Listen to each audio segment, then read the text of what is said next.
del Congreso ECON, versión 2024. En este caso, el Departamento Pedagógico de Administración, que dirige Fernando Moroni. Le da la bienvenida a Fernando Flores Mayo, a Federico Messina y a Alejandro Esteves, que van a disertar sobre el tema transformación digital y gobernanza, desafíos y oportunidades en la era de la inteligencia artificial.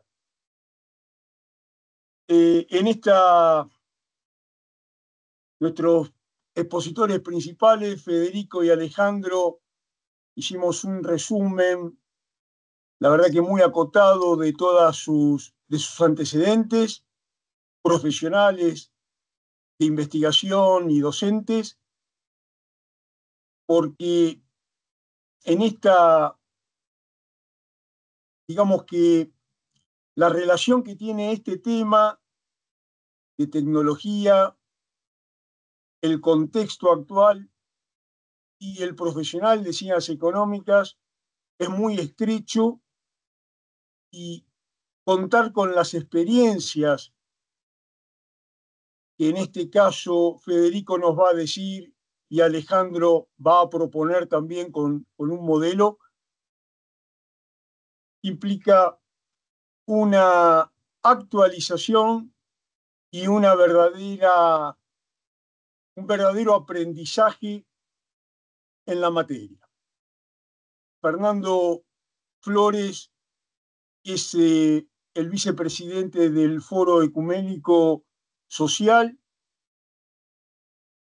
también una persona con un gran interés y con la ambición de poder dar respuestas a estos temas tan actuales. Los tópicos que vamos a tocar tienen que ver con la digitalización, con las soluciones globales, con las tecnologías, desde la robótica, la realidad aumentada, el Big Data, por supuesto la inteligencia artificial, y con una mirada hacia el desarrollo inclusivo, las oportunidades en materias laborales y profesionales, la gobernanza y fundamentalmente entender por qué estas tecnologías nos deben dar bienestar en un ambiente colaborativo y comunitario. Entonces, vamos a dar inicio a esta disertación. Comenzamos entonces, Federico, si querés arrancar. Bueno, un gusto, gracias por la introducción, por invitarme a participar, a Fernando y a todos los organizadores de esta importante charla. Bueno, yo me presento primero, yo soy Federico Messina, trabajo en el grupo BGH. Para hacer un breve resumen, el grupo BGH es una compañía argentina que acaba de cumplir 111 años y que tiene más de 1.500 empleados y tiene presencia en 11 países, en Latinoamérica y en África. Fundamentalmente el grupo BGH es una empresa de tecnología. Eh, en estos 111 años se diversificó muchísimo y hoy por hoy tiene 4 unidades de negocio. La principal, que es la más conocida y la más tradicional del grupo, nosotros la denominamos BGH Consumer, es la que ustedes seguramente conocerán, que es la que se encarga de producir aires acondicionados, televisores, hornos eléctricos, cocina de microondas. Volvimos a lanzar telefonía celular.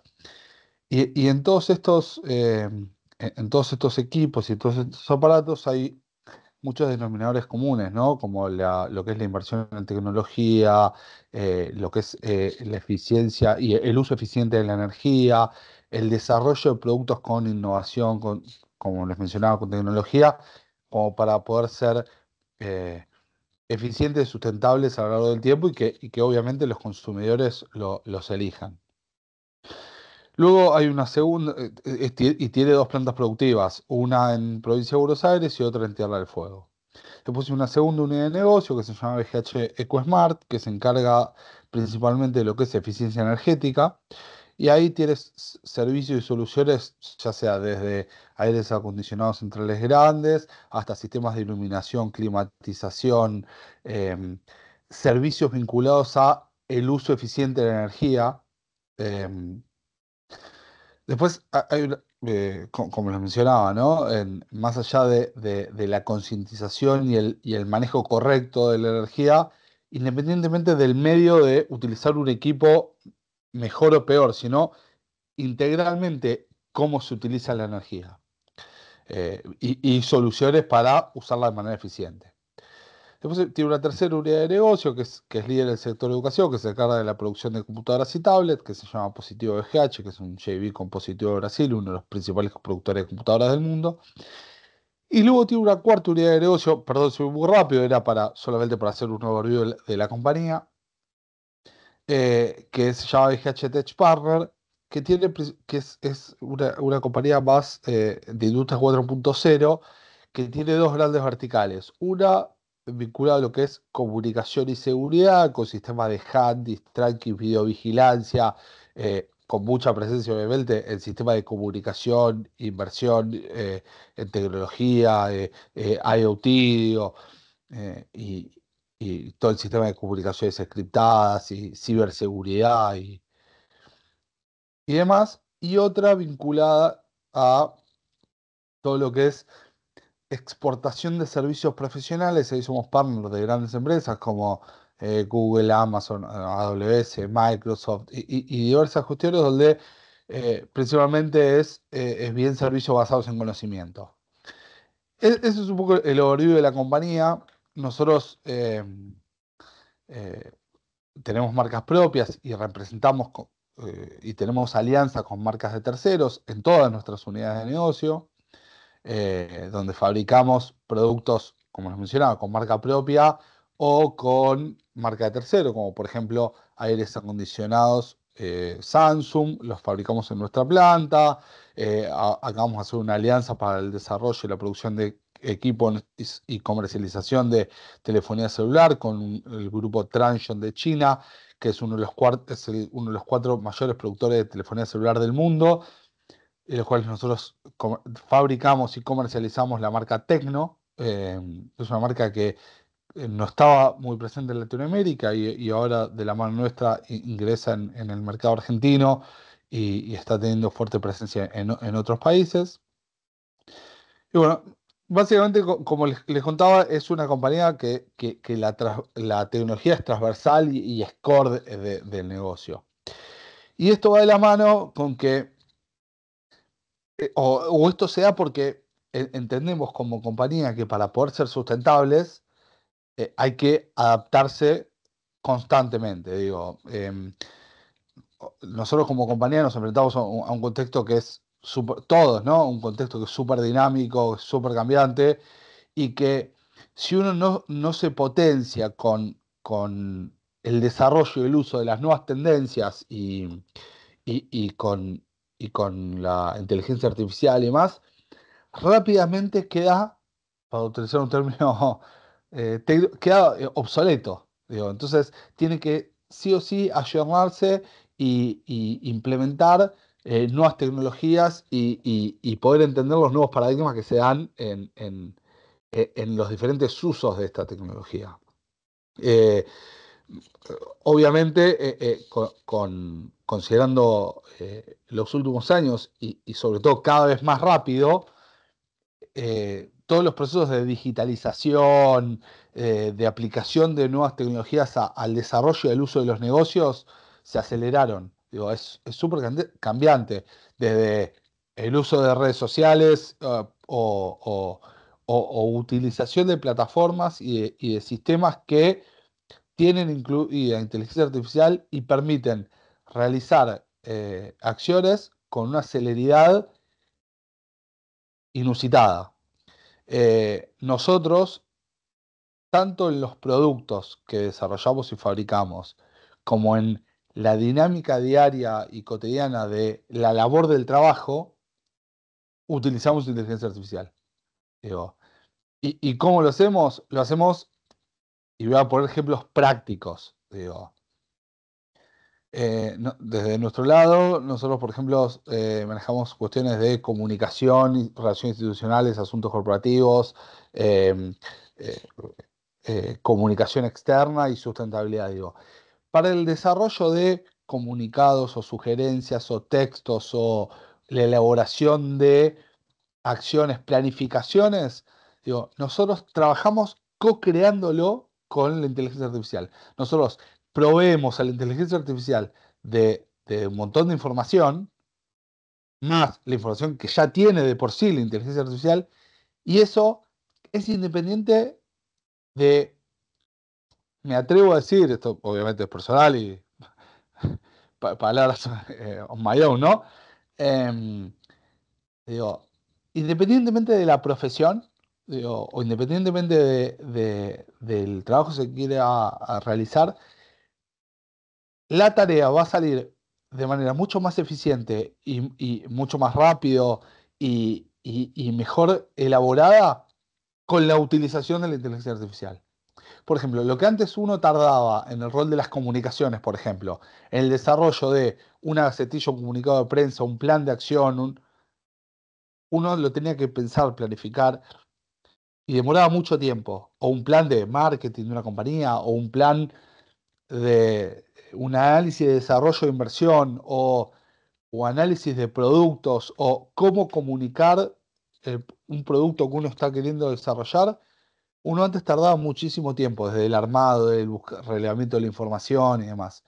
Hoy por hoy, uno lo carga en la inteligencia artificial, le devuelve cosas, y una cosa súper importante para destacar es que uno no se tiene que quedar con eso, sino que uno tiene que trabajar de manera colaborativa con la inteligencia artificial.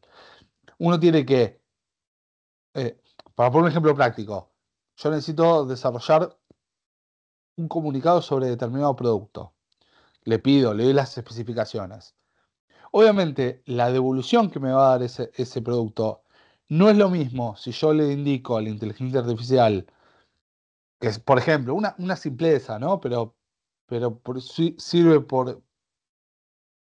en definitiva de quien lo esté escuchando, digo, no es lo mismo si uno trabaja con la inteligencia artificial de manera que le indica que se comporte como un técnico específico o un ingeniero específico recibido de determinada universidad o de las mejores o más prestigiosas universidades a nivel internacional, que si uno le pide a la inteligencia artificial que se comporte y que elabore un documento de manera coloquial o con más simpleza, digo. Los niveles de perfeccionamiento con los cuales va a dar el resultado de la inteligencia artificial va a estar medido por el nivel de sofisticación que uno le indica los parámetros que le indica la inteligencia artificial. Y con esa primera devolución, uno puede agarrar y seguir trabajando. Entonces, por ejemplo, no sé, yo necesito un informe económico. Muy probablemente, qué mejor que decirle, comportate como un economista recibido de la UBA, eh, que, que, que tiene un montón de papers escritos sobre economía y que se desarrolle y que tenga diversos, no sé, X. Em, la devolución que va a dar y el material con el cual yo voy a estar co-creando esa información con la inteligencia artificial va a ser que, primero, ahorre muchísimo tiempo. Y luego, utilizando obviamente el criterio y el sentido común de una persona, donde le va a poner su impronta, su forma, sus modismos, su manera de hablar, su lenguaje específico, digo, eso que se le puede agregar al documento, digo, va a elaborar algo de mucha mayor calidad, a mi entender.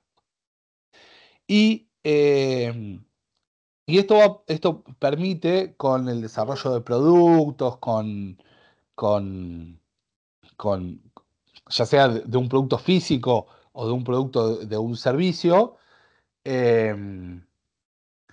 permite poder entender hacia dónde, qué es lo que necesita el consumidor, básicamente, ¿no? Em, y nos prepara de una manera mucho, mucho mejor. Em, para volver un poco a lo que mencionaba de la compañía, digo, nosotros consideramos, y esto considero que hoy por hoy las empresas en lo que es el uso de la energía, de la inteligencia artificial, de la tecnología, entendía, o cómo yo entiendo la tecnología, ¿no? Yo entiendo la tecnología que tiene que funcionar como una aliada para mejorar la calidad de vida de las personas. Digo, y obviamente mejorar la calidad de vida de las personas y promover que en definitiva el planeta sea más sustentable o el mundo o el ámbito donde uno vive sea más sustentable. Eh, si, si yo dedico menos tiempo en el desarrollo de un producto final y eso me soluciona que puedo dedicarle, no sé, más tiempo a estar con mi familia, eh, eh, le puedo poner en la utilización de ponerle cabeza a desarrollar un producto s- ayudado por la inteligencia artificial es mucho más eficiente. Em, bueno, eso, eso por un lado. Después, por otro lado, me gustaría contarles que con el uso de la inteligencia artificial y en el desarrollo de los productos y en la inversión que se hace en I+D, más la inversión que se hace en eficientización de todo, de procesos, de uso de energía, de desarrollo de producto y demás, eso hace que ayudemos en el cuidado del planeta. ¿Por qué? Por ejemplo, en la Argentina, la mayor parte del consumo energético residencial, por ejemplo, está destinado a climatización. Eh, ahí, al utilizar productos nuestros donde sumamos eficiencia energética, sin duda es una oportunidad para generar una mejora en la acción climática. Eh, nosotros, ¿qué hacemos con esto? Nuestros productos tienen soluciones amigables para el cuidado del medio ambiente, donde obviamente se centra en el uso eficiente de la energía y el uso de energías renovables. Por ejemplo, esto les mencionaba, de paneles solares, generar la propia energía. eh, el desarrollo, por ejemplo, de productos que son los aires acondicionados, por ejemplo, inverter. El hecho de utilizar energías que sean de estas características, lo que te permite es que en el consumo vos puedas ahorrar hasta un 50% el uso de energía. Por eso nosotros desarrollamos productos que van hacia ese lado. Eh, no trabajamos solos, trabajamos con el sector público, con el sector privado, con nuestros proveedores, con toda la cadena. Y obviamente para esto utilizamos, ¿no?, la tablita del uso de eficiente de energía. Em, esto es súper importante, digo. No, ahí considero que no solo es importante eh, el desarrollo, la fabricación y la comercialización de estos productos, sino que ahí lo que me parece importante es la concientización de por qué es importante utilizar este tipo de productos. Y eso va desde el consumidor final, ya sea en la concientización de la mejora del uso de nuestros hábitos, de apagar una luz, hasta, hasta poder tener productos que vayan hacia ese lugar, ¿no? Eh, y estos productos, vuelvo a lo que mencionaba anteriormente, digo, un producto es más eficiente porque se hizo una inversión ayudado por inteligencia artificial en que ese producto consuma menos energía de determinada manera. Eh, y eso hay que crearlo. Y para eso, obviamente, se invierte mucho tiempo, dinero y demás.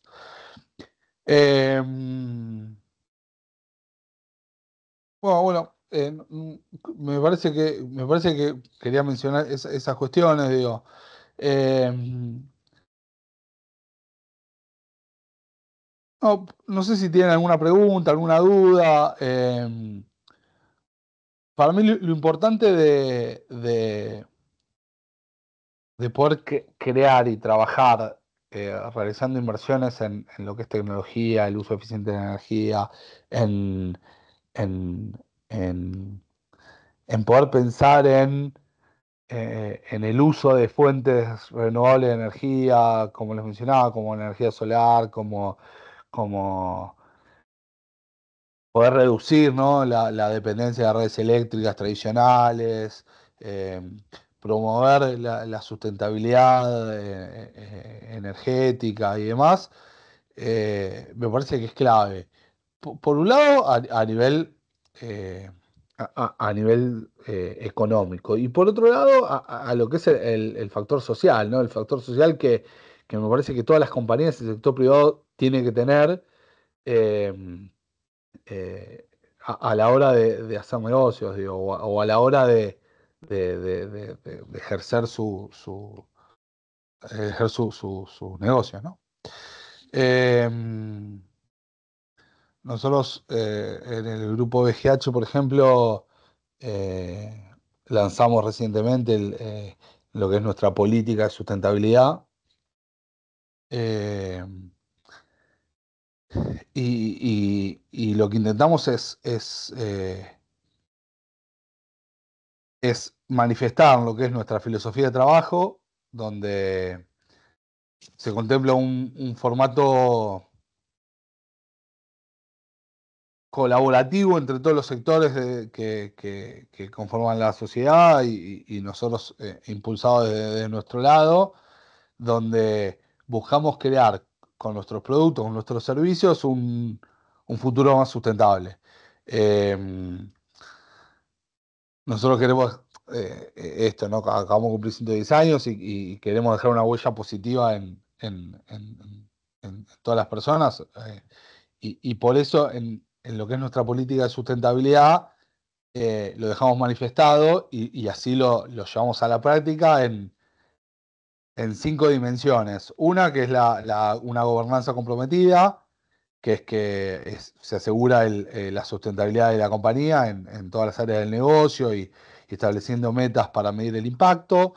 La innovación tecnológica, que es lo que les mencionaba al principio, digo, donde nos centramos en lo que es el desarrollo de productos y servicios que beneficien a las personas y al planeta, donde invertimos en infraestructura, en tecnología, justamente para mejorar la eficiencia y reducir el impacto ambiental. Eh, Esto va atado a un tercer eje, que es el cuidado del planeta, donde gracias a la eficiencia energética buscamos reducir el impacto ambiental y esto lo hacemos, como les mencionaba, ¿no? Co-creando con herramientas donde tienen IoT, digo, eh, eh, la tecnología es clave. Y después tenemos dos ejes más, que uno es el desarrollo social, que es donde creamos oportunidades laborales, digo, de calidad y promovemos el bienestar de todos los colaboradores eh, para que puedan desarrollarse. Y por último, que me parece que es importante, que es el de hacer negocios responsables, ¿no? Que están basados en la ética y la transparencia, eh, donde hay estándares de desempeño, donde hay manuales de procedimiento, donde hay eh, reportes constantes sobre los accionarios y las buenas prácticas. Eh, Perfecto, eso, Federico. Federico, está muy claro ok, lo que transmitiste sobre el tema. Vamos a pasar a preguntas después, al final. dale, Así podemos relacionar lo que hablaste vos con lo que aporten Alejandro y Fernando. ¿Te excelente. parece? Gracias por el tiempo.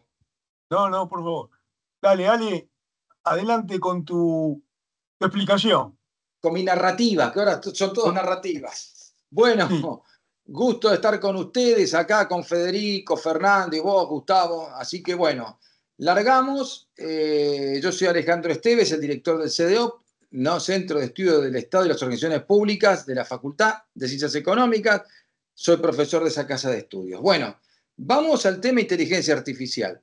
Es un tema muy interesante, el tema de inteligencia artificial, porque es un tema que está cambiando las organizaciones públicas. Yo voy a hablar desde el punto de vista de cómo la inteligencia artificial se mete en las organizaciones públicas, cómo la cambia. También vamos a hablar de cómo la inteligencia artificial amenaza a los contadores, ¿no? Que también es cierto. Entonces vamos a ir ahí. O sea, nuestros contadores están en peligro. Vamos a ver qué pasa si vamos a una película tipo de Matrix, ¿no? Donde logramos domesticar a la máquina o si la máquina nos mata a todos los contadores. Pero bueno, vamos a ver qué ocurre con eso. Ahí vamos. Entonces, primero, ¿dónde nace la inteligencia artificial? A mí me gusta siempre trazar un muy breve recorrido histórico porque parece que la inteligencia artificial empezó ayer, ¿no? Empezó hace 3, 4 años, ¿no? Y lejos está de esto ser tan nuevo como uno cree. Las inteligencias artificiales empiezan casi al mismo tiempo del desarrollo de Internet. O sea, cuando hay gente que empieza a darse cuenta del potencial de Internet, empiezan a desarrollar mecanismos que le permite, por ejemplo, tener una interacción con el cliente o con el consumidor. Los sistemas IVR, Interactive Voice Response, o sea que la máquina me puede responder algo. De esto están trabajando desde fines de los 90. O sea, hay gente experta en sistemas que empezó a trabajar con los sistemas IVR a finales de los 90. Si ustedes recuerdan, en la Argentina Internet se empieza, digamos, a popularizar a partir del 96, 97, es decir, hace unos 26 añitos atrás, ¿no? Bueno, y a principios de los 2000 también seguía este procedimiento, sobre todo vinculado a buscar una utilidad, ¿no? Buscar una utilidad en el sentido de decir que alguien me responda, que pueda atender teléfono, bla, bla, bla. Año 2010. ¿Qué ocurre en los 2010?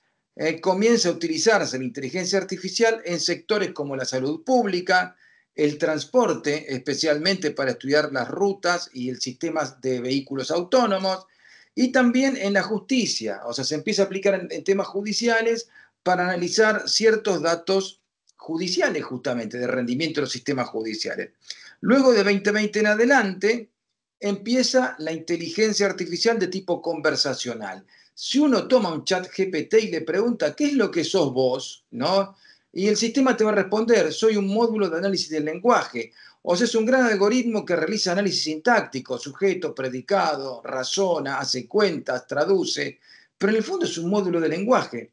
Les dejo un pie de página. En políticas públicas hay una corriente que se llama la corriente narrativa de políticas públicas, que es gente que cree que para estudiar las decisiones de los gobiernos, que de eso se tratan las políticas públicas, hay que hacerlo en base a modelos que vienen de la literatura. Introducción, nudo, desenlace. Es decir, para sistemas complejos lo analizan como si fueran un relato. Por eso la palabra narrativa, que está tan de moda, es bastante interesante para utilizar en estos casos. Entonces, a partir de ahí, la inteligencia artificial empieza a aplicarse en diversos ámbitos públicos y privados de una forma generalizada. Como toda innovación, provoca lo que provocan siempre las innovaciones. Un grupo que teme y la quiere prohibir, incluso de empresarios que dicen vivir de ella, ¿no? Un grupo que está asombrado, pero dicen, vamos a utilizarla, y un grupo que no tiene ni idea de qué hacer con todo eso, ¿no? Entonces, si vamos a la historia, en la Revolución Industrial Británica pasó exactamente lo mismo. Si ustedes buscan un libro de historia, había un movimiento que se llamaba los levelers, niveladores. Rompían las máquinas porque decían que le iban a quitar los trabajos a los obreros industriales. Y no ocurrió eso. Empezó a haber más producción, más cantidad de producción, más demanda laboral. Es decir, estos sistemas, lejos de lo que uno cree de destruir cierto tipo de empleo, que puede ser, también abren otras oportunidades. Yo voy a ir más por esa corriente, ¿no? De los que en vez de romper la máquina, vamos a ver cómo la utilizamos. Yo iría por ese lado. Entonces vamos a ver ahora por qué está amenazado mi contador, por qué está amenazado mi médico, por qué está amenazado, digamos, todo aquel profesional que realice una tarea muy definida por normativas, ¿me siguen? y que tiene una cierta naturaleza repetitiva y tiene una cierta cantidad grande de datos. Como ustedes saben, las burocracias tienen esas tres características. Hay tareas repetitivas, ¿no? Hay un marco normativo que regula y controla grandes cantidades de datos. Lo mismo un burócrata que un contador, incluso que un médico. Ahí vamos, entonces. ¿Cuáles son las tareas que realiza una inteligencia artificial estándar? Primero, automatiza los procesos repetitivos. O sea, el sistema de inteligencia artificial tiene cierta habilidad y eficiencia en hacer eso. Uno estudia los procesos y sobre todo si son repetitivos mejor, la inteligencia artificial es ideal para automatizar ese proceso. Es decir, todo lo que tenga taylorismo, ¿no? O producción en línea es sensacional para inteligencia artificial. Luego, para analizar datos masivos y generar informes.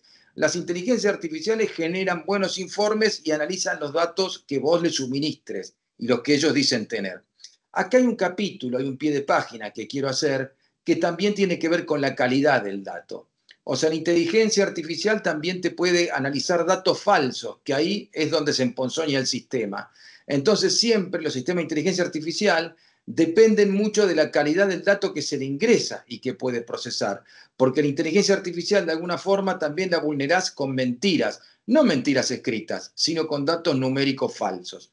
O sea, cuidado con esta forma nueva de terrorismo, ¿no? Dándole datos falsos, cuantitativos, a la inteligencia artificial.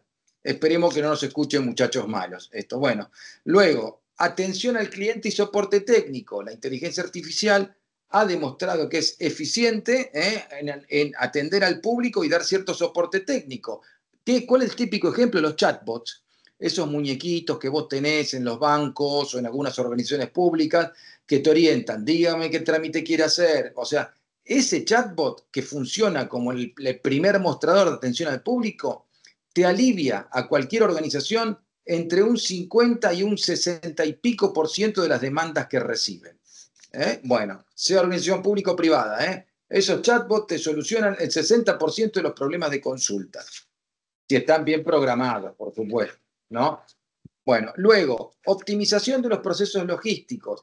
Las inteligencias artificiales te ahorran un montón de costos de los procesos logísticos, porque tienen gran capacidad de análisis de cómo distribuir mercaderías, cómo optimizar la demanda, cómo optimizar las rutas de transporte, gestionar inventarios, es decir, sirve un montón.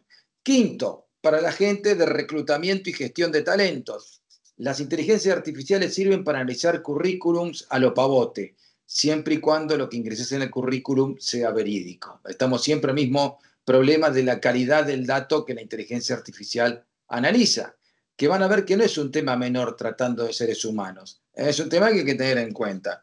Luego, detección de fraudes y riesgos. Sobre todo en la Unión Europea la utilizan para, o sea, aparentemente hay una estructura que siguen las denuncias falsas o ciertos fraudes. Se aplica la inteligencia artificial para detectar fraudes, maniobras fraudulentas, subdeclaraciones de impuestos, es decir, se la utiliza para detectar trucos.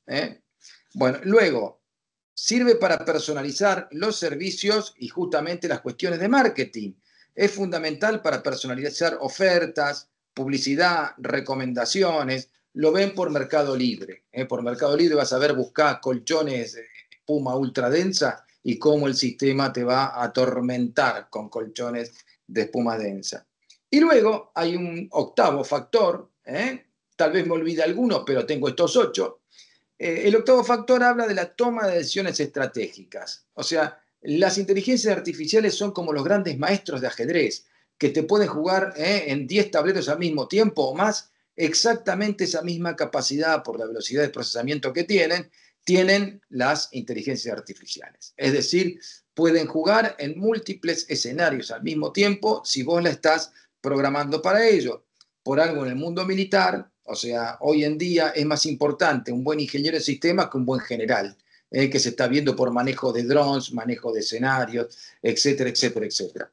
Esperen que hago tengo que conectar, ahí va, la máquina me avisa que hay que, y no es la inteligencia artificial, ahí va. Ahí está. Bueno, entonces, me estaba quedando sin batería, y el sistema me avisa. Bueno, entonces ahí está el tema de un poco de los usos de la inteligencia artificial. Bueno, ¿Qué actividades están amenazadas? Dijimos el contador, puede ser, o sea, el contador de alguna forma, si tiene que aplicar un marco normativo claro y tiene que presentar un balance que está bastante claro, el sistema perfectamente puede suplantarlo en algún momento. Lo mismo pasa con los médicos. Yo hace un tiempo viví en Canadá y en Canadá los médicos tienen miedo de ser reemplazados por inteligencias artificiales, como las historias clínicas de los pacientes ya están completamente digitalizadas. Digamos, un sistema de inteligencia artificial debidamente programado puede perfectamente suplantar un médico, analizar información de tipo histórica, siempre y cuando la calidad del dato ingresado sea buena, ¿no? Entonces, para que veamos, los usos de la inteligencia artificial son muy grandes y les voy a hablar ahora de algunas estadísticas para que vean cómo, sobre todo los niveles estatales, empezaron a adoptar a la inteligencia artificial. Primera estadística, el 40% de las administraciones tributarias tienen esa característica, procesos repetitivos, grandes cantidades de datos, digamos, mucha estandarización de los procesos. El 40% de las administraciones tributarias de los países de la OCDE usan la inteligencia artificial, ya sea para atender consultas del contribuyente o para analizar el perfil de riesgo de una empresa, etcétera, etcétera. Lo usan también para detectar fraude. Se calcula que detectaron entre 10 y 20% de los fraudes posibles que le hacían a administraciones tributarias. Es decir, analizan las declaraciones o las presentaciones de empresas e individuos y detectan entre un 10 o 20% de los trucos que algunos contribuyentes quieren hacerle. Luego, el 30% de las administraciones tributarias aplican la inteligencia artificial para reducir los tiempos. La aplican hacia el interior para ver cómo son los tiempos que siguen en la liquidación de un impuesto, en el cálculo de un impuesto. Y luego optimiza, o sea, estamos tomando casos de administración tributaria porque son emblemáticas desde el punto de vista de los tres ejes que planteamos, ¿no? Y luego aumenta un 15% en la precisión de estimaciones. Es decir, cuando hay que calcular alguna multa, algún contribuyente, las inteligencias artificiales son un 15% más precisas que los funcionarios que se dedican a eso. Y luego, en cuanto a la gestión de los datos, las inteligencias artificiales un 45% mejoran la calidad y eficiencia operativa. Es decir, es una herramienta que tiene impacto en las actividades cotidianas de los estados, las actividades de control, etcétera, etcétera. Ahora, ¿está amenazado el contador? Si el contador está aplicado a tareas repetitivas, como dijimos, y se aplica una inteligencia artificial que demuestra funcionar bien en esa área, uno puede decir que sí. O sea, la experiencia es que generalmente hay que realizar alguna supervisión. Es decir, no se puede dejar la inteligencia artificial sola. De alguna forma la soberanía del mecanismo la tiene que seguir teniendo el instituto, el ser humano, ¿no? Entonces, de alguna forma, esto es lo que yo venía a plantearles y ahora sigo con otro aspecto, que es el tema, ¿es cierto que la inteligencia artificial puede ser completamente destructiva? No. No, yo no creo que es eso. Lo que sí creo es que la inteligencia artificial poco a poco va a ir exigiendo un ecosistema más exigente. Por ejemplo, tal cual le planteé en la calidad del dato. O sea, la calidad del dato ingresado va a hacer que uno empiece a preferir datos que te lo generen otro sistema. Lo que la gente que está en estadística llama dato puro, es decir, un conteo que hace una máquina, no un conteo que declara un ser humano. Estoy siguiendo, o sea, dato generado por máquina en el mundo de sistemas se lo considera dato. Dato generado por humanos, agárrate porque puede haber interpretación, dibujo, etcétera, etcétera. Entonces, de alguna forma, ahí está uno de los puntos que puede ser débil. Ahora el sistema continúa creciendo. Hay un libro de Oscar Oslak que yo tuve el gusto de editar cuando fui director del INAP, que se llama El Estado en la Era Exponencial. Si quieren buscarlo para nuestros televidentes o teleinternautas, pongan Estado en la Era Exponencial de Oscar Oslak. Ese libro yo tuve el gusto de prologarlo, es un libro digital, y lo interesante de este libro, además de mi prólogo, que lo que después escribió Oslak, es lo que Oslak afirma, que estos crecimientos que estamos viendo, que provoca el mundo de los sistemas, de la inteligencia artificial, están teniendo un impacto de tipo exponencial. Es como un cohete a la luna. O sea, si el crecimiento que se creía tener tenía una pendiente leve, lo que dice Oslak, prepárense muchachos que el crecimiento de todo esto es exponencial. Y hay una pesadilla en todo esto que se ven en películas como The Matrix, Robocop, ¿no? Etcétera, etcétera, que es que la máquina se autonomice, ¿no? Sinceramente, les voy a decir, hay 2 o 3 noticias que yo tuve la oportunidad de leer en que la máquina pretende cierta autonomización y que siempre tiene que salir el ser humano a ver cómo desenchufa o qué hace. Les voy a dar un caso concreto que ocurrió. Un ingeniero de Google que apareció hace 2 años, que estaba trabajando con inteligencia artificial y que notaba que el sistema le hacía preguntas más inteligentes de lo que él suponía, ¿no? Entonces empezaron a ver qué estaba pasando y había cierto desvío que el mismo sistema estaba teniendo respecto del originalmente planificado. Segundo caso, ocurrió con el módulo de lenguajes y de traducción de Google, el Google Translator, que si ustedes lo ven, lo tienen disponible en Internet. Si ustedes vieron el Google Translator al principio, te hacía traducciones de tipo tarzanescas. No habían pasado 3 años que ya te corregía lo que le escribías, lo que producía. Es decir, el sistema tiene un módulo de autoaprendizaje, ¿no? Pero ahí no viene. ¿Y con esto qué me contás? Chocolate por la noticia. No.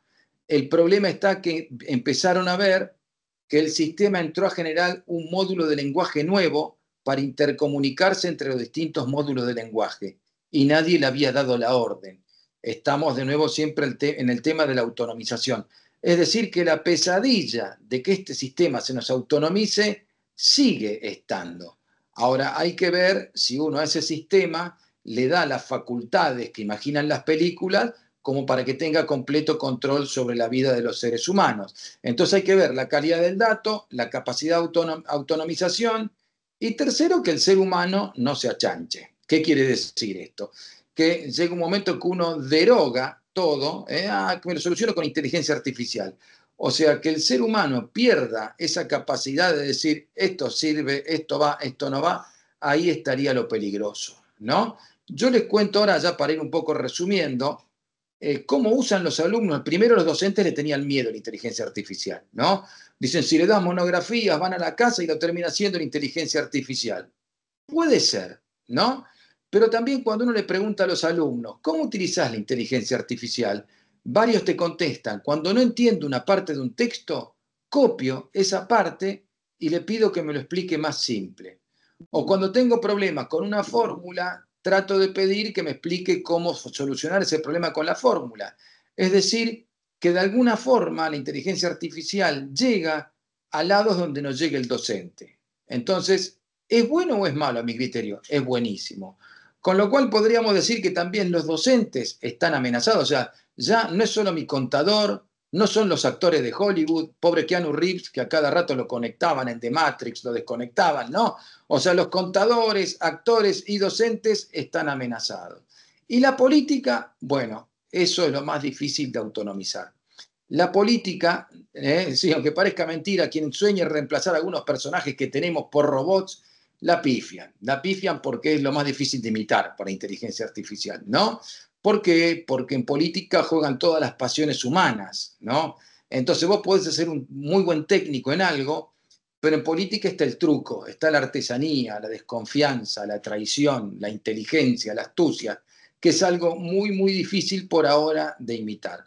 Pero en teoría de las decisiones se utilizan escenarios y para armar esos escenarios puede servir la inteligencia artificial. De última, ahora para terminar, ¿uno es optimista o pesimista respecto de esto? Yo soy optimista. Si la revolución industrial empezó con desconfianza hacia la máquina y terminamos en un mundo industrializado, yo pienso que lo mismo va a pasar con la inteligencia artificial.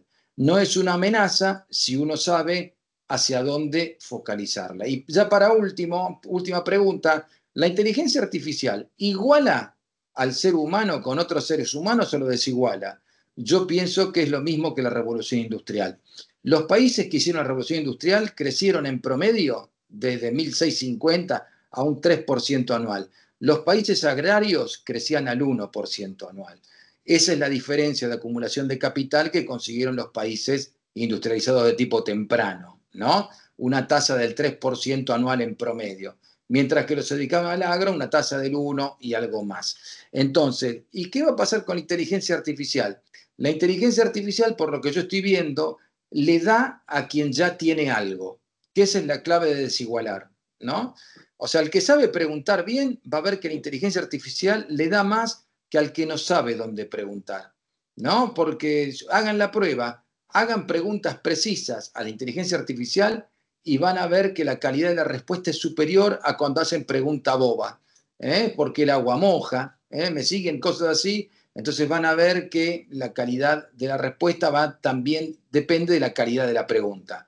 Con lo cual ahí tienen, digamos, hay que hacer un entrenamiento para tratar con la inteligencia artificial que es tratar de mejorar la calidad de tu pregunta, que no es un tema menor. El ser humano, si ustedes ven la historia de la filosofía, ¿qué es siempre?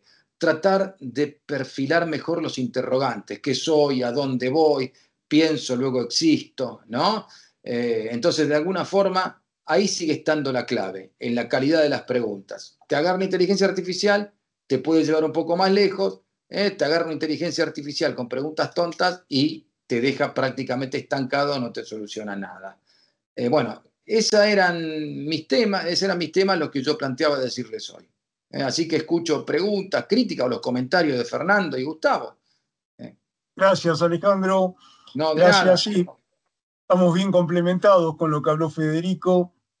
Vamos a ver, Fernando, ¿querés vertir algún comentario sobre este tema o sobre las exposiciones?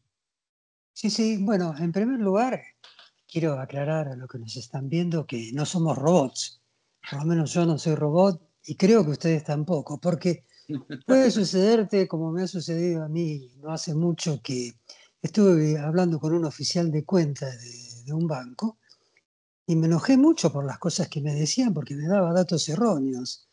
Entonces después cuando me quejé con un directivo del banco, digo, pero escúchame, me parecía un robot. Y él me dice, sí, lo que pasa es que era un robot. Entonces, bueno, uno tiene que tener mucho cuidado de no tener que estar peleándose con un robot. Con respecto al tema de la inteligencia artificial, yo tengo dos preguntas. Una tiene que ver con el tema de los dilemas éticos que plantea la inteligencia artificial, que muchas veces no se habla de eso.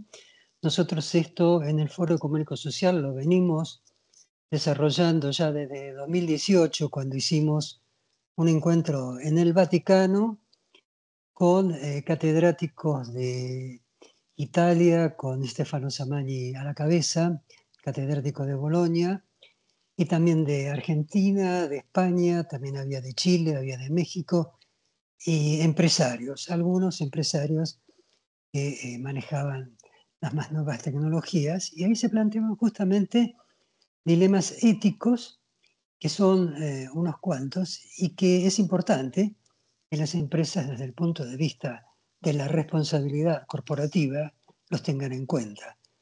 Porque como señaló Stefano Samani, presidente de la Academia de Ciencias Sociales del Vaticano, días pasados en un seminario que hicimos en Madrid sobre el tema de política económica y el rol de las empresas serán socialmente responsables si realmente pueden darle un contenido ético a lo que hacen.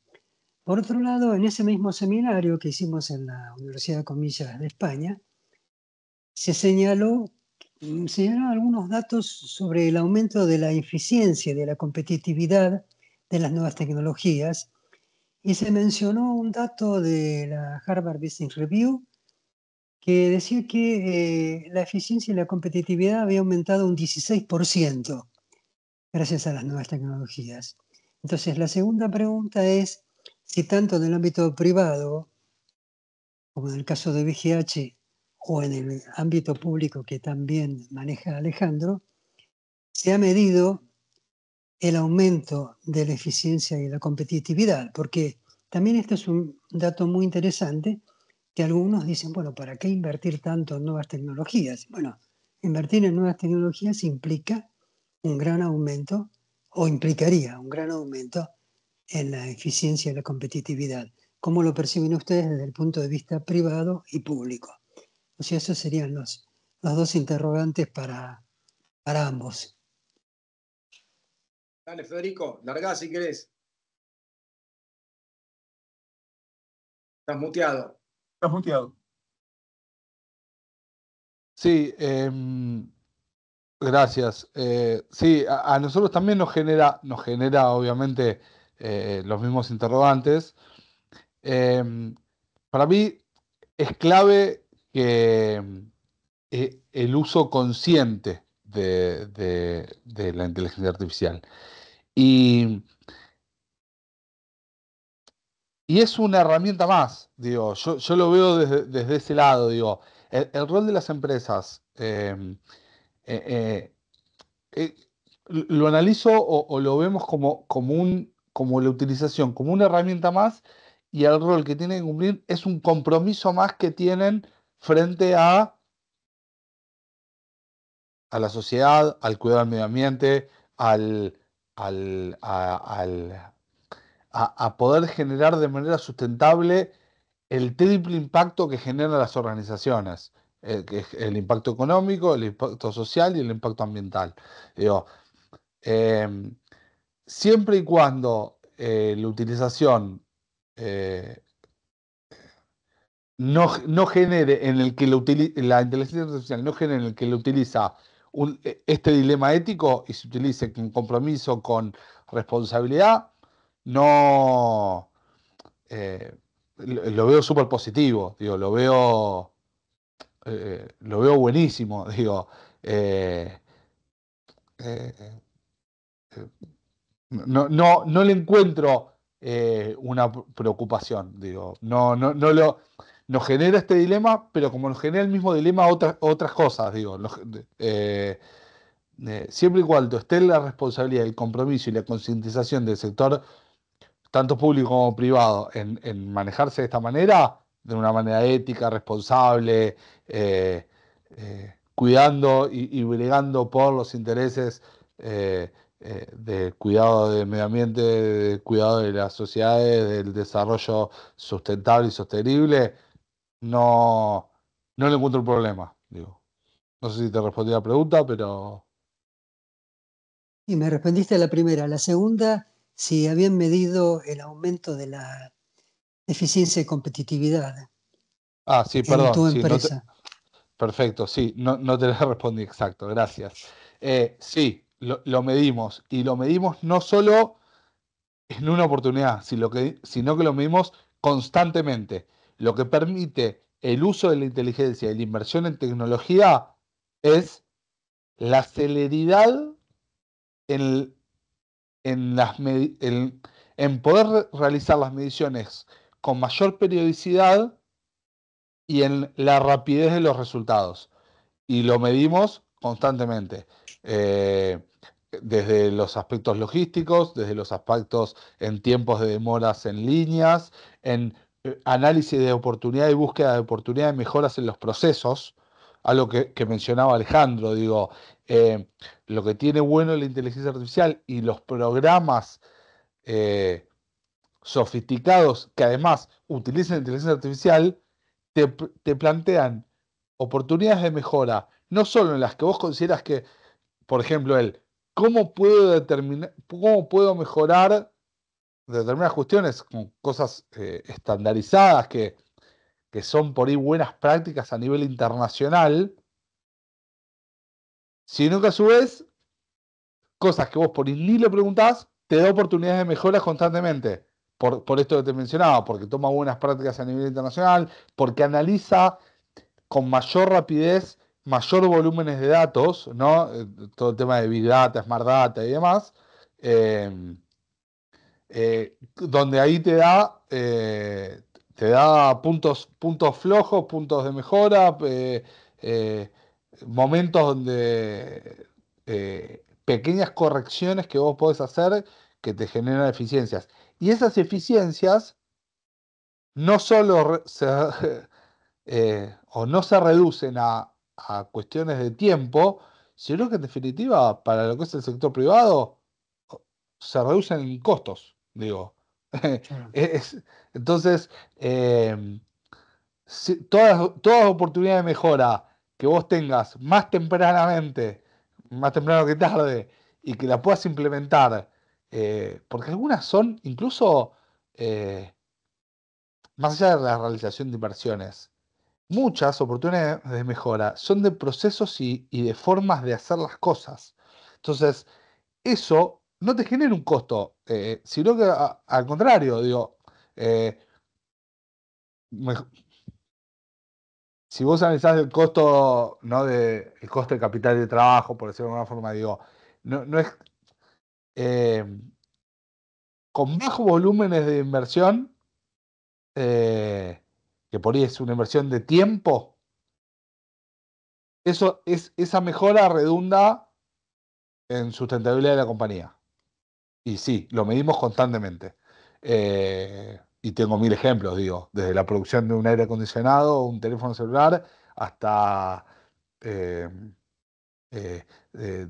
sistema de e-commerce, por ejemplo, en la distribución y venta de los productos, digo, producción, comercialización, digo, canales de distribución, productividades, digo, para resumir, la respuesta, en todo estadio de la compañía hay oportunidad de mejora y se puede utilizar la inteligencia artificial. Dio muy buen ejemplo Alejandro, tipo recursos humanos. En análisis de currículums, de perfiles, digo, con inteligencia artificial optimiza el trabajo. En el área nuestra de comunicación, sustentabilidad, relaciones institucionales, el uso de inteligencia artificial te mejora en tiempos de producción y en producto final. En la parte industrial, tipo la línea de producción, en monitoreo permanente, sistemas de alertas, em, detecciones tempranas a través de equipos de IoT donde, eh, no sé, tenemos soluciones. Mira, te doy un ejemplo de una solución. Em, Nosotros desarrollamos unas bocas, un sistema de unos equipos para instalar en las bocas pluviales que tienen detecciones tempranas de lluvia. Eso tienes sistema con inteligencia artificial donde te dispara cuando llueve los volúmenes de agua con detecciones tempranas que hace que alerten a quien tiene que ir a resolver ese inconveniente al momento, digo. Entonces, eso te ahorra tiempo, costo, dinero, digo,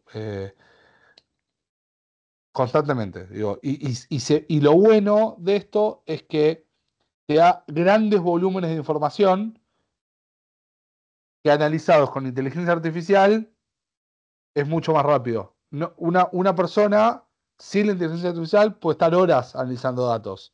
Con inteligencia artificial lo hacen 3 minutos. Muy Y bien. después le pone su cabeza para analizar ese resultado, ¿no? Bueno, muy bien, muchas gracias. De nada. Alejandro, Bueno, yo muy cortito, sí, hace crecer la eficiencia, si la aplican como es debido y al lugar apropiado, ¿no? Por ejemplo, en la detección de fraude, yo sé que el sistema es bastante eficiente, sobre todo en las administraciones tributarias de países desarrollados, los aplican a las declaraciones de impuestos de ciertos contribuyentes, es decir, sirve para detectar fraude, la eficiencia promedio que se detecta, yo lo dije en las estadísticas, es entre un 15 y un 20%, ¿no? Que no es poco, no es poco en grandes cantidades de datos y en grandes cantidades de dinero, ¿no? Respecto de los tiempos, también hay que ver en qué se lo aplica, ¿no? Los que conocemos un poco al Estado sabemos que no todo proceso estatal es eficientizable tal cual algunos imaginan, porque tenés que respetar ciertos derechos, es decir, en muchos procesos del Estado no es la razón técnica la que prima, sino prima una razón de respeto de derechos, ciertas cuestiones que no es tan fácil de cuantitativizar. Por eso hay que ver desde el punto de vista, hay que ver por caso en el Estado, ¿no? En lo que es atención al público es una cosa, en lo que es análisis de procesos puede ser otra, en lo que es detención de fraude puede ser otra. Después, ¿cuál es la política que ha llevado a la inteligencia artificial? En los países desarrollados, Lo que ocurre generalmente cuando una burocracia empieza a experimentar con inteligencia artificial, empiezan a pelearse hacia adentro, es decir, a quién le pertenece. Típico caso, la administración tributaria. Generalmente son los de sistemas los que salen como locos, es decir, me corresponde a mí porque es informático. Dice, momentito, me corresponde a mí, dice lo de jurídico, porque los que sabemos todas las normas somos nosotros. Ustedes son simples data entry. Entonces, y después se pelean a su vez los organismos más de, digamos, de control político interno, pues dice, no, esto afecta a la decisión, esto es parte de la Secretaría Administrativa del organismo. No es como, hay una pelea interna a ver quién se apropia de la inteligencia artificial, que esta es una realidad. Segundo lío que hay en esto, ¿cómo lo solucionaron, por ejemplo, los norteamericanos? Los norteamericanos, ¿qué hicieron? La administración pública americana depende fuertemente de la vicepresidencia norteamericana, ¿no?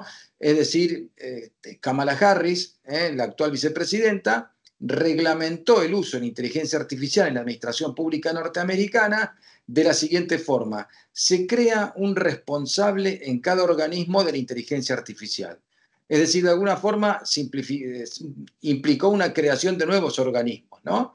Se crea un nuevo gerente responsable de esto y ese gerente se tiene que responsabilizar de la aplicación de la inteligencia artificial, es decir, que no vulnere derechos individuales, y también se tiene que preocupar de estar financiada correctamente la inteligencia artificial. Se tiene que preocupar entonces del alcance, el dinero y la capacitación. ¿Me van siguiendo? O sea, es decir, cómo se capacita a los empleados para que no se desfase la capacidad informática de la capacidad humana. Entonces están evitando en la administración pública, quieren ligar esa capacidad técnica que tiene el sistema con la capacitación del ser humano para manejarla. Hay que ver cómo les va, pero de alguna forma es la iniciativa más clara que hay al respecto. En Europa lo que se hace es sobre todo dejarlo un poco más como librado al libre albedrío de los funcionarios. Es como decir, bueno, lo aplico de esta forma, no lo aplico, o sea, no está todavía tan reglamentado. Pero de alguna forma, para que vean, hay una puja de poder ahí en las organizaciones públicas, quién maneja esto, ¿no? A quién le corresponde. Bueno, y en el caso de las administraciones más de América Latina, el tema es como esporádico, no está reglamentado y lo usan como pueden, como quieren, ¿no? De alguna forma no está todavía tan estructurado, ¿no? Que eso tiene cosas a favor y cosas en contra. De alguna forma, al no estar estructurado, no te permite tener un juicio de valor rápido respecto de cómo está funcionando. Es decir, tenés una serie de resultados que no sabés qué avanzado están en tal lado, en tal otro. Es decir, al no tener un sistema que te permita evaluar en conjunto, no podés tener una apreciación de tanto detalle de un cuadro heterogéneo. Y había una pregunta más que quería que te respondiera, Fernando, o ya está con lo que te respondí. Estás muteado, estás muteado. Estás muteado. Está bien, está perfecto. Un comentario sobre lo que estamos hablando. La inteligencia artificial es una tecnología que fue emergente, fue una tecnología disruptiva y hoy estamos transitando en los últimos tiempos y en los próximos años como una tecnología moderna. Eso lo que va a implicar es un cambio en muchas áreas con marcos regulatorios y con organismos de contralor que se van a ocupar en distintas áreas de todos los efectos, resultados que se esperan que tengan. Creo que como toda tecnología y como toda innovación, nosotros podemos decir sobre su descripción y podemos tener cierta preocupación por lo ético, por lo prescriptivo. Digamos, sabemos que la tecnología se puede usar para el bien o para el mal, para decirlo de alguna forma. Entonces, claro que en todos los ámbitos que estamos pensando, en la administración, en las empresas, en las instituciones, en los organismos nacionales, internacionales, en todas las áreas, lo estamos pensando en ese sentido. Pero no podemos, y de hecho se ha hablado en esta conferencia, hay detección de fraudes, hay actividades ilegales, hay evasión fiscal, hay una web profunda, por ejemplo, también, y evidentemente no podemos estar ciegos frente a esa situación. Quizás hasta incluso nosotros decimos de emplear las tecnologías de la inteligencia artificial, porque no es una sola, sino que la conforman varias. Pero también tenemos que saber que del otro lado hay quienes la utilizan no con fines nobles. Yo creo que, por otro lado, y pensando un poquito en el profesional de ciencias económicas, se ha hecho mucha referencia a trabajo repetitivo, a trabajo de rutinas, que todo se puede hacer mejor y de manera más eficiente. No obstante, en el mundo de los negocios y donde el profesional de económicas tiene un rol relevante, además de las tareas operativas o tácticas operativas, hay otras de índole estratégica. Carteras de inversión, comprar empresas, refinanciar, definir una estructura financiera y generar valor. Pero lo digo en un sentido amplio, pero al mismo tiempo con un programa. Y también hay otro mundo para poder determinar o trabajar en escenarios, hacer prospectiva, estar planeando a varios años con técnicas de simulación, donde creo que la inteligencia artificial todavía no ha mostrado, sí está trabajando y sí hay ejemplos en dinámica de sistemas, por ejemplo, o en tableros de comando interactivos, pero no hay todavía un gran resultado en ese aspecto. Me parece que nosotros en el futuro vamos a tener muchas más novedades en relación a lo que hoy estamos viendo, que es lo operativo. Y lo operativo no lo digo en un sentido peyorativo, ¿no? Como una tarea que pueda hacer cualquiera. Antes Alejandro hacía mención a la medicina, a la salud. Un cirujano de primer nivel está haciendo una operación y está haciendo un trabajo operativo. Y lo que estamos diciendo es si una máquina o un robot puede hacer el trabajo mejor que el cirujano, ¿no? Nadie pone en duda de que no es la misma tarea que manejar un auto o un camión de manera autónoma o un trabajo de control repetitivo, etcétera, etcétera. Entonces, yo creo que la pregunta un poquito después de este comentario es, ¿cómo ven ustedes la inteligencia artificial en el mundo de la planificación, en la proyección? Ejemplo, vinculado con la inclusión financiera,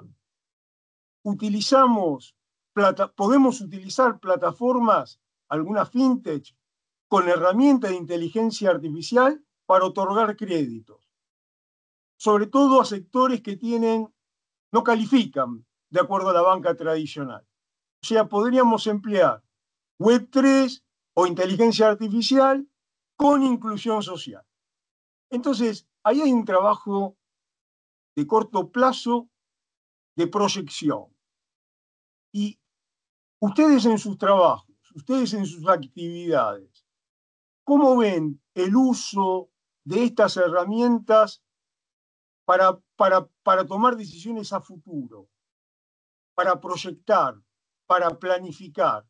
No tanto para determinar el control de gestión de lo que hoy están haciendo, sino para ir un paso más adelante. Esa es un poco la pregunta o la cuestión que tengo, porque se me ocurre esto porque realmente la charla y los temas que fueron tratados creo que se abordaron prácticamente en una gran totalidad, ¿no?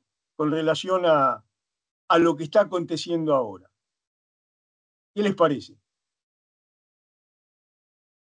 Bueno, si querés yo tengo un principio de respuesta que es la planificación también parte de un supuesto de que hay cierta continuidad hacia el futuro, ¿no? El que planifica lo hace porque dice, mira, y esto va a seguir igual. Pero en el mundo actual, en un mundo cambiante, complejo, como el que estamos, o sea, realmente la planificación es buena, pero no deja de ser una expresión de deseos, de que todo va a ir para ahí, ¿no? Por ejemplo, si vos analizás que en la crisis del 74, en la cual el precio del barril del petróleo creció de $4 a 28, ¿no? ¿Qué es lo que hace detonar el Estado grande europeo? Lo hace detonar eso. O quién te hubiera predicho el caso, por ejemplo, de la caída del muro de Berlín en 1989. No hubo ni un politólogo drogado que pudiera planificar eso. O la crisis del 2008, ahora parece que todos la vieron, pero en su momento nadie avisó nada y explotó, ¿no? Explotó el mundo financiero en el 2007-2008. Entonces, siempre yo me voy a remitir a una frase de Maquiavelo, en 1512, que él decía que hay la mitad de las cosas está en nuestras manos y hay otra mitad que está en manos del azar, ¿no? Por poner un número. Yo pienso que a la inteligencia artificial se le aplica la misma ley. O sea, ellos podrán manejarse, predecir dentro de esa mitad que está al alcance de tus manos, pero la otra mitad no, ¿no? Es donde juegue el azar. Y contra el azar me parece que es imposible jugar porque es como una ley de gravedad, ¿no? Como que de alguna forma hay cosas que tienen que ver con ese imprevisto, ¿no? No hay plan que resista lo imprevisto, por más que hagas previsiones. Y bueno, es un poco eso, es un poco eso. ¿Y cuánto como vos, Norberto, Gustavo, que sos del mundo de las finanzas, cuántas previsiones habrás visto que fracasaron por completo, ¿no? Claro. Entonces, y tenemos excelentes personas, excelentes técnicos que saben de ese tema, pero de pronto la realidad va por otro lado. Yo pienso que los grandes dilemas humanos siguen siendo los mismos siempre, con máquina y sin máquina, ¿no? Hay una mitad que controlo, otra mitad que no. Bueno, Así.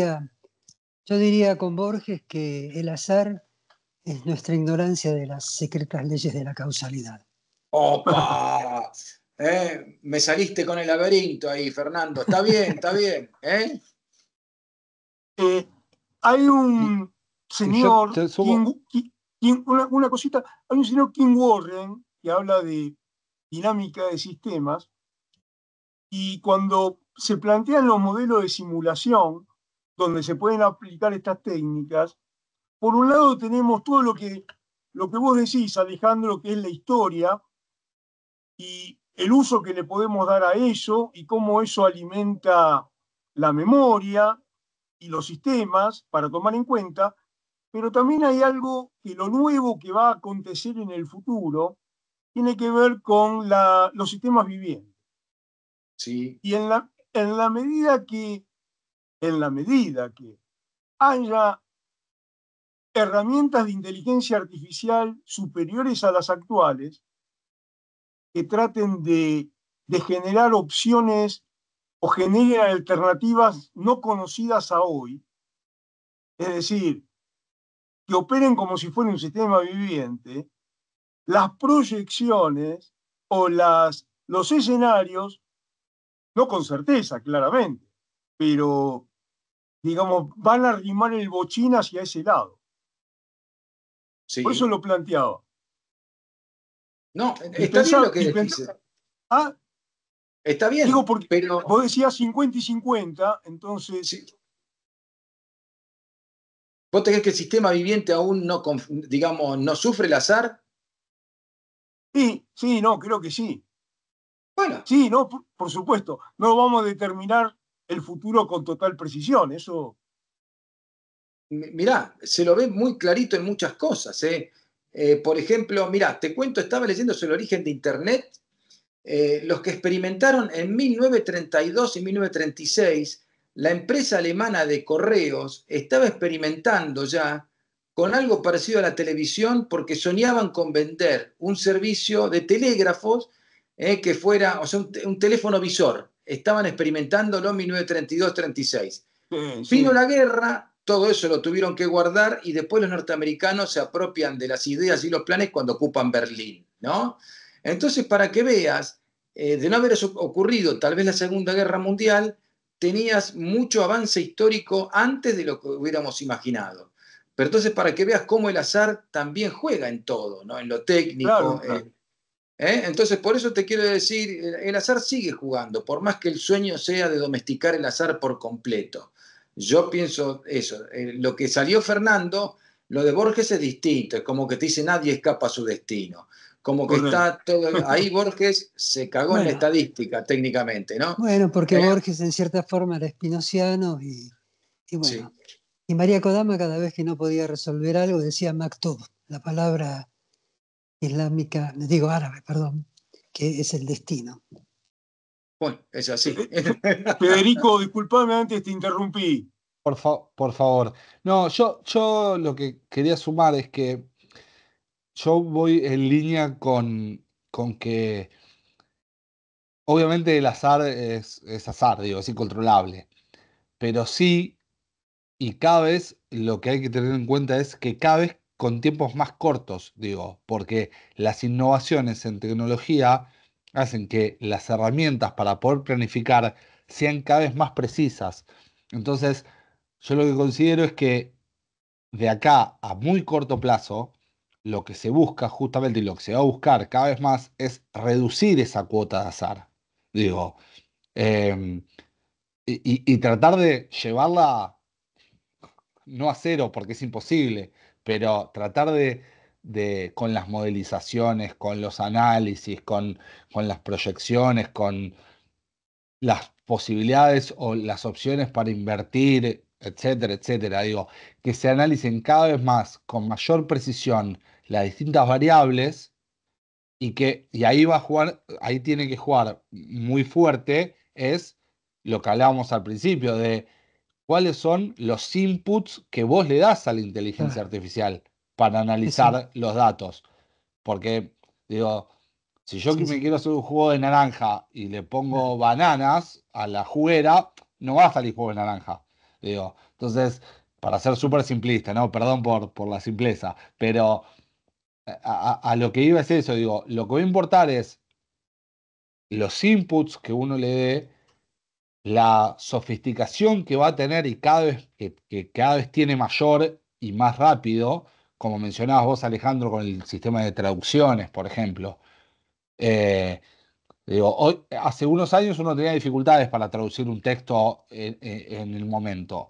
Hoy no solo no tiene dificultades para traducir un texto, sino que uno puede hablar en perfecto español y de manera consecutiva o simultánea un avatar propio mío con mi cara, mi voz, traduce en perfecto chino, tipo, eh, o inglés o francés o lo que fuera, y yo no sé hablar chino. Entonces digo, y eso sucede hoy con mi cara, con mi voz y con mi forma de hablar. Y hace 4 años a uno le costaba por ahí hacer una traducción perfecta en cualquier idioma.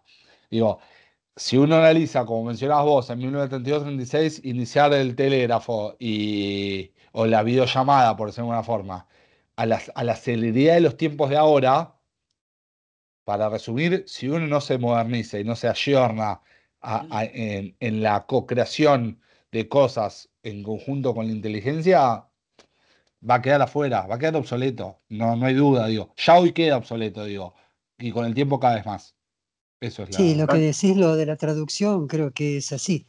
Yo acabo de presentar un trabajo en la Sociedad Dante Alighieri sobre Borges y Dante que lo corregí con Google. Y después le dije, por favor, corríjanlo. Y no corrigieron un punto, nada. Me preguntaron, ¿y cómo lo Claro, hiciste? Digo, bueno, me ayudó Google. Es claro. verdad eso. Y te digo más, no solo eso, sino que uno, por ejemplo, en desarrollos de, o sea, reportes de inversiones, para dar un ejemplo práctico económico de las compañías.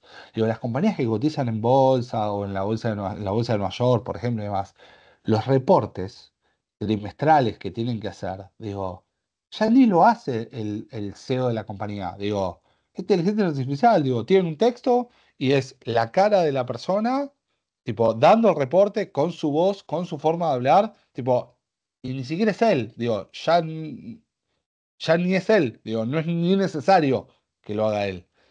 Entonces, digo, las principales empresas, digo, bueno, Globant, por ejemplo, lo hace de esa manera, digo, muchas lo hacen, para nombrar una Argentina, digo. Eh, eh, hoy hay que modernizarse cada vez más. Fernando, ¿querés cerrar? No, bueno, realmente me pareció un aporte muy importante de un debate que viene de hace mucho tiempo. Y yo sigo insistiendo que para mí el interrogante mayor en todo esto es el tema de la ética y, bueno, de la ética que tiene que ser aplicada tanto en la administración pública como en las administraciones privadas.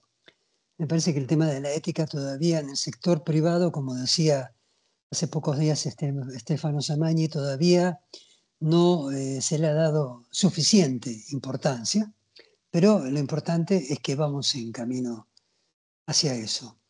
Y me parece que son muy importantes todos los comentarios y los aportes muy valiosos que se han hecho en esta sesión, de la cual les agradecemos mucho. Gracias, Fernando. Bueno, de mi parte, totalmente agradecido y me voy muy satisfecho.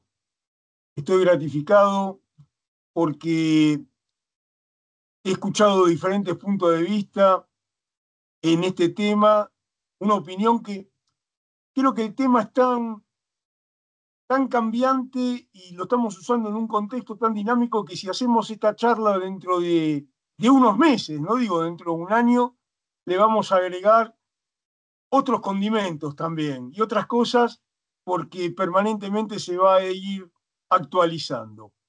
Y bueno, esa es un poco la función que este Congreso y nuestra Facultad de Ciencias Económicas de la Universidad de Buenos Aires también le quiere plantear a esta cuestión de generar un conjunto de diferentes ideas. Si hay debate o hay una crítica constructiva, bienvenida sea. Y fundamentalmente, como también tomo lo que decía Fernando en relación a la ética, que yo adhiero totalmente a esa forma de pensar, y cómo estas tecnologías se pueden convertir verdaderamente en tecnologías de triple impacto, ¿no? También Federico y Alejandro hicieron mención a lo socioambiental y, por supuesto, a lo económico, que es lo que en este caso nos motiva en este Congreso.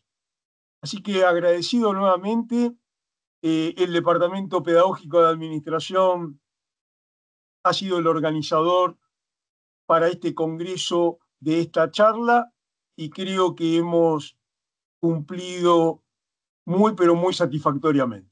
Muchas gracias.